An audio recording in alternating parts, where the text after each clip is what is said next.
Welcomes to hero sisters kitchen. இன்றைக்கி நம்மளோட கிச்சனில் என்ன பார்க்க போகிறோன்னா, ஒரு சூப்பரான பிரேக்ஃபாஸ்ட் ரெசிபி தான் பார்க்க போகிறோம். என்னென்னு பார்த்தீங்கன்னா, அவல் அடை எப்படி செய்யலான்னு தான் பார்க்க போகிறோம். ரொம்பவே ஈஸி, சிம்பிளாக செஞ்சுருக்கோம்.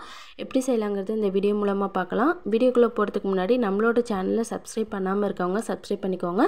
பக்கத்தில் இருக்க பெல் பட்டனையும் கிளிக் பண்ணிக்கோங்க. இப்போ வீடியோக்குள்ளே போகலாம். அவல் அடை செய்யலுக்கு ஃபஸ்ட்டு வந்து இந்த மாதிரி ஒரு கப்பில் நான் ஒரு கப்பலுக்கு வந்து சிகப்பு அவல் எடுத்திருக்கேன். அதை வந்து 2 தடவை நல்லா வாஷ் பண்ணி அவல் ஊறுற அளவுக்கு வந்து தண்ணி ஊற்றி எடுத்து வச்சுருக்கேன். இது வந்து இப்போ வந்து ஒரு அரை மணி நேரம் போல் நல்லா ஊறணும். இப்போ இதை வந்து நல்லா ஊறட்டும்.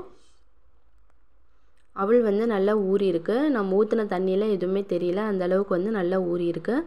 இந்த மாதிரி நல்லா ஊறி இருக்கணும். இப்போ இதை வந்து ஒரு மிக்ஸி ஜாரில் நம்ம வந்து மாற்றிக்கலாம். மிக்ஸி ஜாரில் மாற்றியாச்சு. இப்போ இதோட வந்து ஒரு 1/4 கப்பு வந்து நான் வந்து வறுத்த நெடக்கல்ல எடுத்திருக்கேன். இப்போ அதை இதோட சேர்த்துக்கலாம். இதோட வந்து 2 டேபிள் ஸ்பூன் வந்து பொட்டுக்கல் எடுத்திருக்கேன், அதையே சேர்த்துக்கலாம். இப்போ தேவையான அளவு உப்பும் அதோடு சேர்த்துக்கலாம். சேர்த்துட்டு இதை வந்து நம்ம வந்து அரைச்சி எடுத்துக்கலாம். ரொம்ப தண்ணி ஊற்றி அரைக்கக்கூடாது. நான் அரைச்சிட்டு காட்டுறேன்.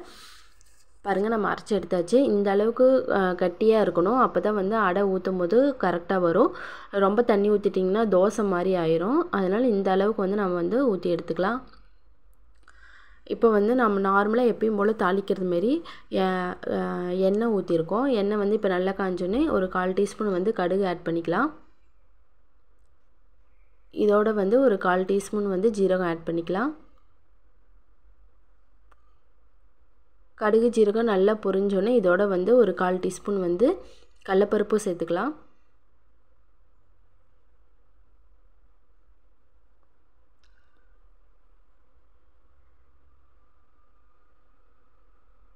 இப்போ இந்த ஸ்டேஜில் நம்ம அடுப்பை ஆஃப் பண்ணிவிட்டு ஒரு வரமிளகா வந்து காரத்துக்கு கிள்ளி வச்சுருக்கேன், அதையும் சேர்த்துக்கலாம். கொஞ்சமாக கருவேப்பிலை அதையும் சேர்த்துட்டு இப்போ இதை வந்து நல்லா பொரிஞ்சாச்சு. இப்போ வந்து நம்ம அரைச்சி வச்சுருக்கோம் இல்லையா மாவு, இப்போ அதை வந்து அதோடு இதை சேர்த்துக்கலாம்.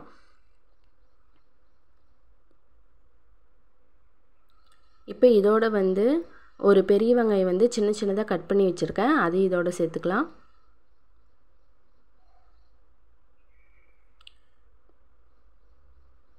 இப்போ இதோட வந்து ஒரு தக்காளி கட் பண்ணி வச்சுருக்கேன் சின்ன சின்னதாக, அதையும் சேர்த்துக்கலாம்.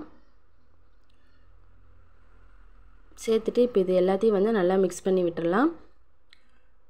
எல்லாமாவே நல்லா கலந்தோடனே இதோட வந்து ஒரு 2 டேபிள் ஸ்பூன் வந்து வெள்ளை ரவை சேர்த்துருக்கேன். ரவை எதுக்கு சேர்த்துருக்கேன்னா அடை வந்து நல்லா மொறு மொறுன்னு இருக்கும், அதனால் சேர்த்துருக்கேன். இப்போ எல்லாத்தையும் சேர்த்துட்டு நல்லா மிக்ஸ் பண்ணி விட்டுருங்க. இப்போ நம்மளோட மாவு ரெடி ஆகிடுச்சு. இப்போ வந்து நம்ம வந்து அடை ஊற்ற ஆரம்பிச்சிடலாம். இப்போ வந்து கல்லும் வந்து நல்லா ஹீட்டாக இருக்குது. இப்போ வந்து அடையை ஊற்றலாம். நீங்கள் ஒரு வேளை உங்களுக்கு வந்து அடை ஊற்றும் போது கல்லோடு ஒட்டிட்டு வருது அப்படின்னு நீங்கள் ஃபீல் பண்ணிங்கன்னா, நீங்கள் இதோட இந்த மாவோடையே வந்து ஒரு 2 டேபிள் ஸ்பூன் வந்து அரிசி மாவு சேர்த்துக்கோங்க. அரிசி மாவு சேர்த்திங்கன்னா கல்லில் ஒட்டி வராது, அடை நல்லா வரும். இப்போ வந்து சுற்றி எண்ணெய் ஊற்றியாச்சு. இப்போ இதை வந்து ஒரு மூடி போட்டு மூடி வச்சிடலாம். அவ்வளோதான். இப்போ மூடி திறந்து பார்க்கலாம். பாருங்கள், நல்லா ஓரம்லாம் நல்லா வெந்திருக்கு. இப்போ இதை வந்து நம்ம திருப்பி போட்டுடலாம். அவ்வளோதான். இது வந்து கொஞ்சம் பின்னாடி வந்து நல்லா வேகணும், அந்த அளவுக்கு வந்து வேக வச்சுக்கலாம். இப்போ இதேமாரி எல்லாத்தையும் ஊற்றி எடுத்துடலாம். நம்மளோட அவல் அடை வந்து சூப்பராக ரெடி ஆகிருச்சு. நீங்கள் மார்னிங் ஒரு பிரேக்ஃபாஸ்ட் ரெசிபி கூட நீங்கள் செஞ்சு கொடுக்கலாம். ரொம்பவே ஒரு ஹெல்த்தியான ஒரு ரெசிபி கூட. இதுக்கு வந்து நான் இன்றைக்கி வந்து கார சட்னி செஞ்சுருக்கேன். ரொம்பவே டேஸ்ட்டாக இருக்கும். கண்டிப்பாக வீட்டில் நீங்களும் இதேமாதிரி ட்ரை பண்ணி பார்த்துட்டு எப்படி இருந்தது மறக்காமல் கமெண்ட் பாக்ஸில் சொல்லுங்கள். வேற ஒரு சூப்பரான ரெசிபியோடு நான் உங்களை சந்திக்கிறேன். தேங்க்யூ.